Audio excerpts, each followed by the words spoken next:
Good evening and welcome into Sports Talk on a Budget. It is January 22nd, year of our Lord 2024. Before I go ahead and dive into the topics of the show and into the show, let me remind you, as always, if you'd like the video version here on YouTube under Sports Talk on a Budget, smash that like, smash that subscribe down there. If you prefer the audio version, however, go ahead and like and comment and subscribe to the audio version on places like Spotify, Apple Podcasts, Amazon Music, or wherever you get your podcasts.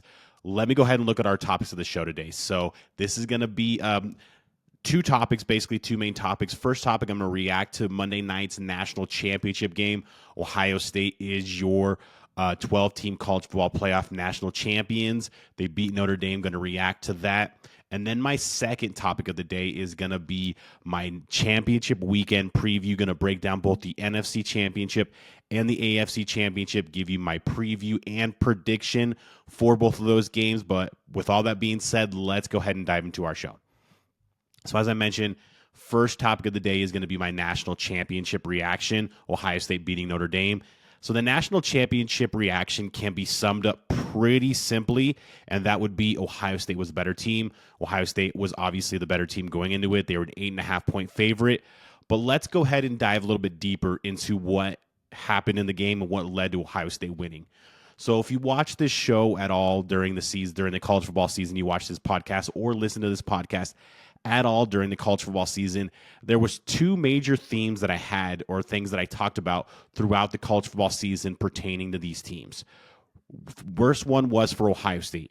And what I said about Ohio State a lot during the season is if Ohio State played to their full potential, they were the best team in the country. And it wasn't exactly particularly close. And you saw that bear out in the college football playoff throughout the entire playoffs when they played to their full potential, basically in every game, maybe outside of the Texas game, but basically in every game, they were the best team by far in the country.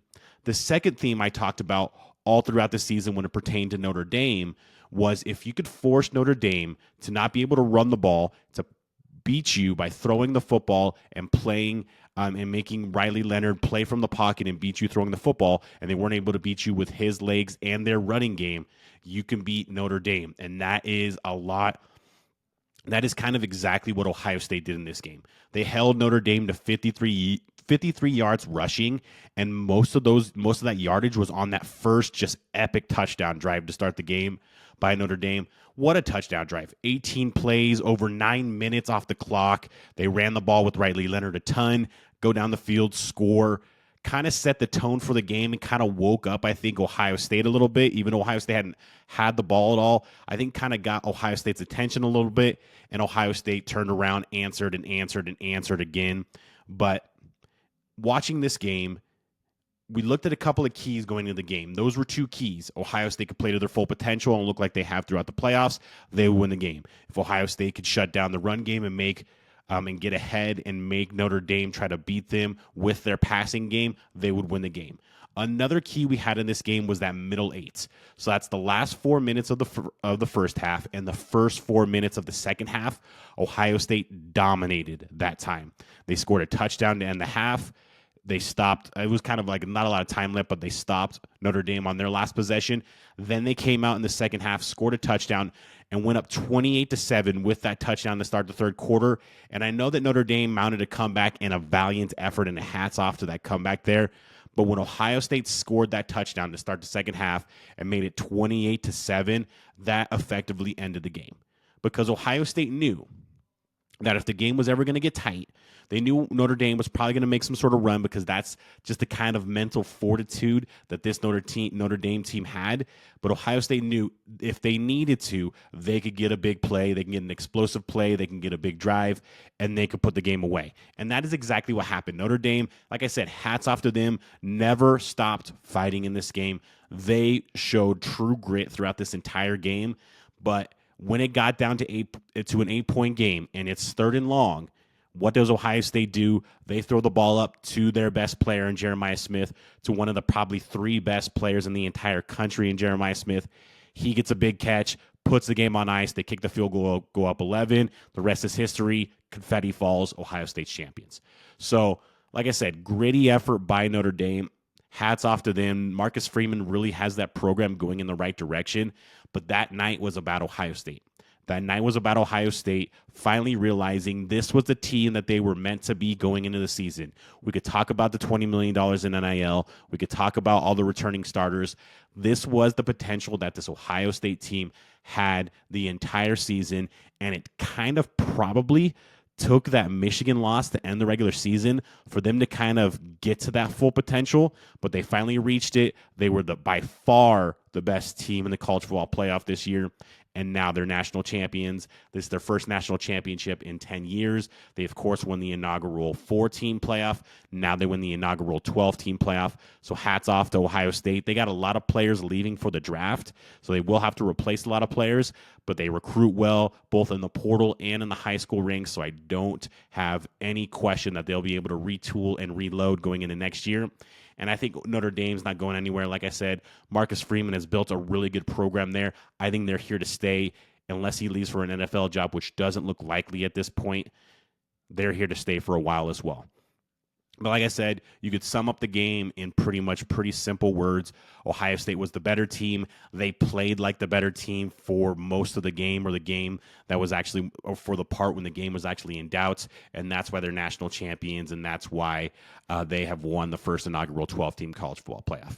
But a great college football playoff. There's a lot of tweaks I would like to make. I'll get into that in later episodes as we kind of dive in deeper into the offseason of college football and some of the tweaks that need to be made to make this sport better and get it even to a higher level than it already is. But still, good enough. We had a lot of good games outside of the first round. We had some good quarterfinal games, good semifinal games, and with Notre Dame making that comeback on Monday night, we had a good national championship game as well. So great start to the college football playoff. There is a handful of tweaks I would like to make. Like I said, I'll get into that in a later episode as we dive into the offseason for both college football and then when the NFL hits the offseason as well. But with that being said, let's go ahead and move to the NFL, and we're going to look forward to championship weekend here, and we're going to start in the NFC with the NFC championship game, and that is the Commanders at the Eagles, and currently right now the Eagles are a 6-point favorite in this game. Now, here's kind of my questions and keys to the game for me. Biggest question is going to be, can Jaden Daniels and this Commanders team stay as hot as they are? They're definitely the most impressive team in the playoffs so far, in my opinion. You go on the road and beat Tampa Bay in the wild card game. You go on the road and beat the number 1 overall seed in Detroit in the divisional round. Jaden Daniels has been spectacular every step of the way this playoff so far. Can they stay hot? These two teams obviously know each other. They're both in the NFC East. They split the games in the regular season. I know Jalen Hurts got hurt in that second game, but either way, they split the games in the regular season. So it's familiar territory for both these teams. Both these teams, I don't think the Commanders are young and they're a team that hasn't been there before. They don't have the experience of this deep of a playoff run. But I'm not going to sit here and question anything about this team anymore because they've showed me all season long and throughout the playoffs that they're not afraid of the moment. They're not afraid of anything. When the whistle blows and the game starts, they're there to play and they're there to win. So I'm not going to question any of that. If Jaden Daniels can go into Philadelphia and beat this Philadelphia Eagles team and go to the Super Bowl, my goodness. I think he's already probably had the best year of a rookie quarterback of all time. That would cement it. Going to the Super Bowl as a rookie quarterback would absolutely cement it. If you look in the history of rookie quarterbacks that have played in the AFC or in the championship round, it's guys like Mark Sanchez, and a young Ben Roethlisberger, Sean King with the Tampa Bay Buccaneers. It's guys that were mainly kind of carried by either a good defense or a good running game or just a good offense or defensive scheme.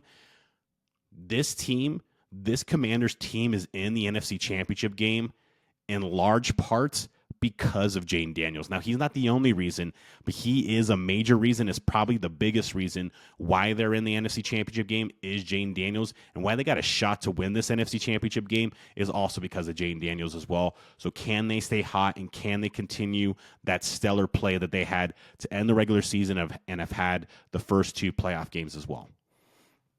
And then for the Washington defense, we talked a lot about the offense there with Jaden Daniels, but the defense, can they force Philadelphia to win with their passing game? Because we all know what Philadelphia wants to do on offense. They want to run the football with Saquon Barkley, run it with Jalen Hurts, although he's injured, so he might be limited there. But they want to run the ball with Saquon Barkley, slow down the football game, and control it that way as well with their running game. Washington cannot let Saquon Barkley in this run game for the Philadelphia Eagles behind that stout offensive line that they have get settled in and get comfortable. If that is the case and they're averaging 3, 4, 5 yards a clip on the ground in the running game, it's going to be a long day for this Washington Commanders team, and it's going to be very difficult for them to get the victory if Philadelphia is going to be comfortable running the ball early and often as well. So Washington's got to slow down that run game and has got to make Jalen Hurts beat you with his arm, because the next question mark I have is how healthy is Hurts? We saw him limp around all game against the Rams. He had injured, looks like an ankle injury or maybe even like a lower leg injury, but he was limping around. He was limited. They couldn't even run the tush push to very effective areas that they're used to. So how healthy is he? Because a big part of Jalen Hurts' game is his legs. He can run the ball really well. He got that huge rushing touchdown to start the game against the Rams. He could scramble around and make plays.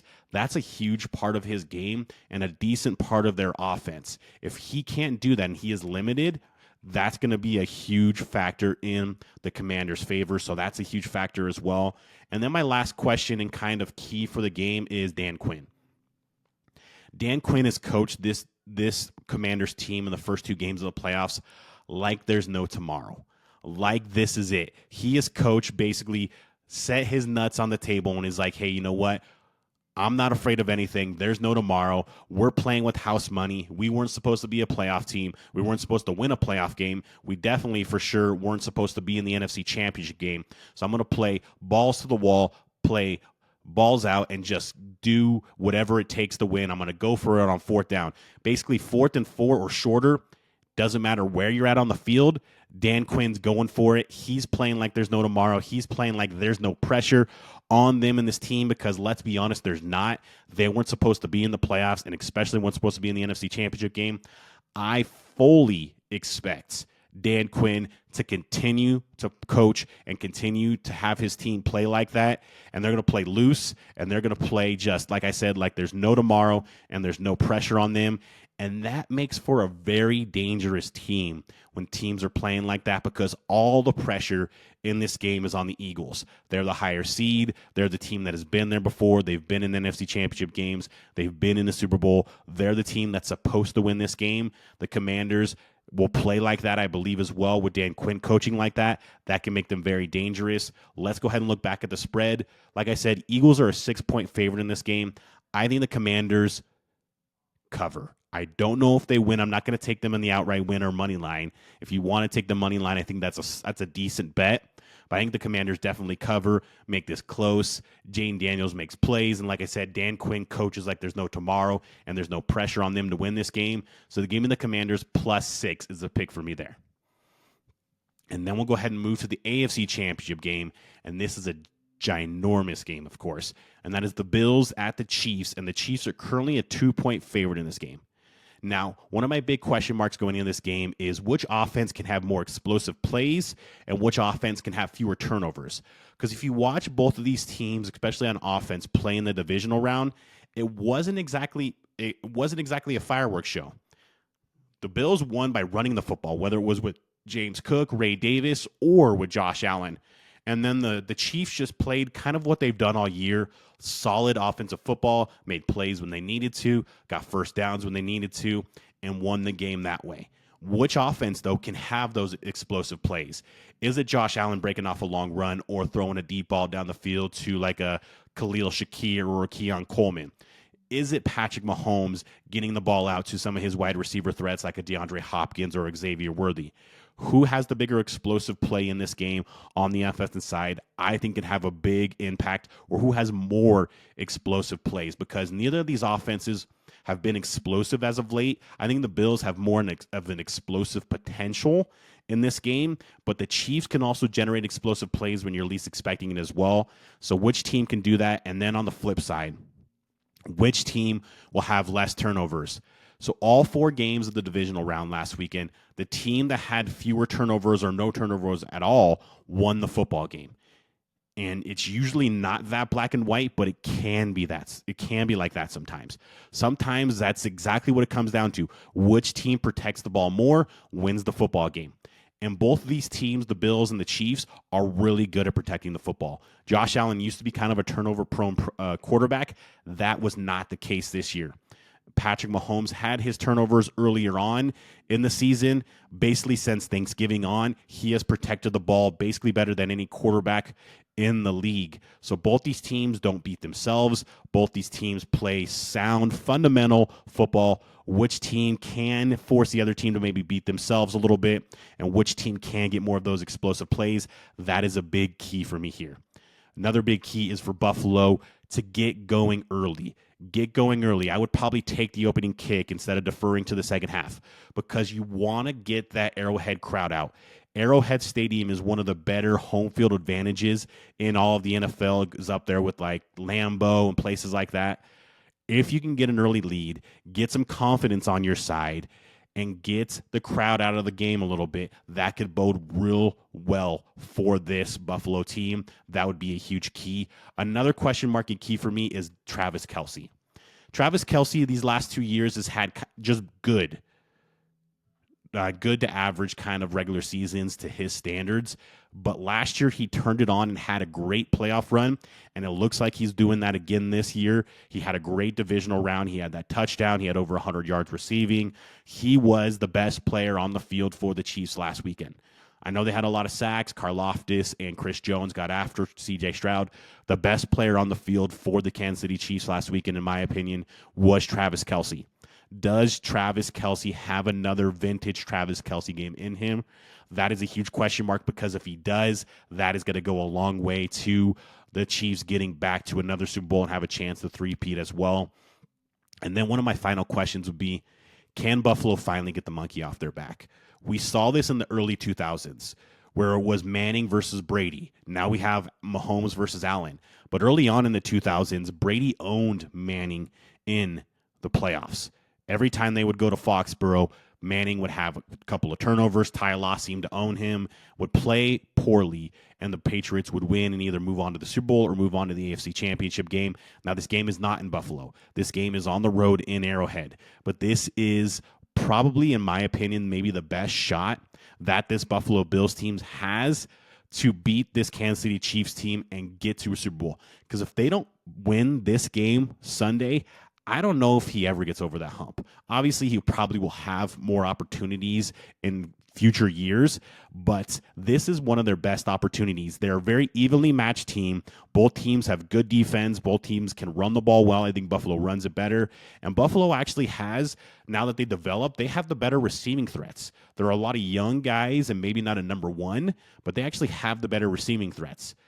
Kind of roster for roster, these teams are very, very equal. Quarterbacks, of course, are very equal. But Buffalo, this is your time to get this Kansas City Chiefs team because they do not have that firepower offense like they've had in the past, even though they didn't have it last year.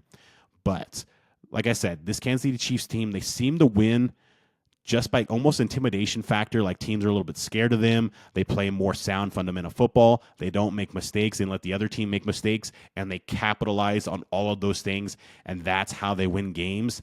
Buffalo has not been that team that has fallen into that trap. And Buffalo has actually beaten this Kansas City Chiefs team 3 straight times in the regular season, but has 3 straight losses to them in the postseason.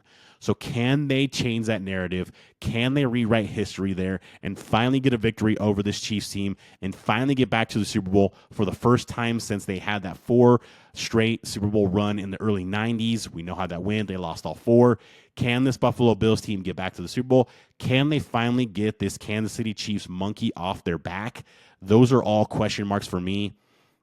When it comes down to it, for me with Buffalo, if you can't do it now, I don't know if you'll ever do it if you're Buffalo and Josh Allen. So I think the Buffalo Bills cover. I think they actually win the game. But give me the Buffalo Bills +2. I think they actually win the game and move on to the Super Bowl. In my matchup, I would predict the Eagles to beat the Commanders, but the Commanders cover that +6, and the Bills to beat the Chiefs, so they obviously would cover that -2. So I would have the Bills and the Eagles in the Super Bowl. I'll break that down. If that's the teams, I'll break down the Super Bowl regardless of who the 2 teams are next week. But like I said, this is the time for Buffalo to finally get this Kansas City Chiefs team. So give me the Buffalo Bills to cover that +2. I like them money line as well. I think the Buffalo Bills finally get that monkey off their back against Kansas City and win the game and move on to the Super Bowl.